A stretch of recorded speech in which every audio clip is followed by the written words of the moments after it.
இந்துத்துவம் இந்திய தேசியத்திற்கு எதிரான முத்துராமலிங்க தேவரின் ஆன்மீகமும் அரசியலும் சொல்லிட்டு ஒரு கருத்தரங்கம் திராவிட கழகத்தினர் நடத்துறாங்க.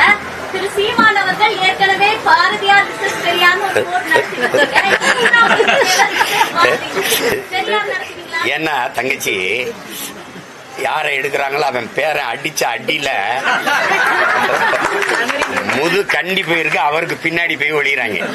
உங்களுக்கு புரியுதா? இவங்க எல்லாம் என்ன பேச்சு சாதி தலைவன் சாதி வெறியன். இப்ப அவர் முதுகு பையன் சொல்லிற என்ன ஒருத்தன் நின்று அடிக்கிறான் பாரு. திணறிட்ட நீ சாதி ஒழிக்க நின்னியா அவன் சாதி ஒழிக்க நின்னானா? என் தாத்தன் சாதிய எண்ணம் கொண்டவன் அரசியலுக்கு வந்தால் நாடு நாசமாகிவிடும் பேசினவன். நீ இப்படி பேசிருக்க. சாதிய சிந்தனை கொண்டவன் இறைவனை வழிபடவே அருகதையற்றவன் பேசினவர் அப்படி பேசிருக்க. சொத்தையெல்லாம் ஏழை எளிய மக்களுக்கு எழுதி கொடுத்தவன் அப்படி ஏதாவது செஞ்சிருக்க. தமிழ் என்று பேசியவன் ஒரு நாள் வள்ளலார் பெருமகனின் திருவருள் பெற்ற ஒருவன் வருவான். யாரு சொல்றாரு? என்னைதான் சொல்றாப்ல வருவான்.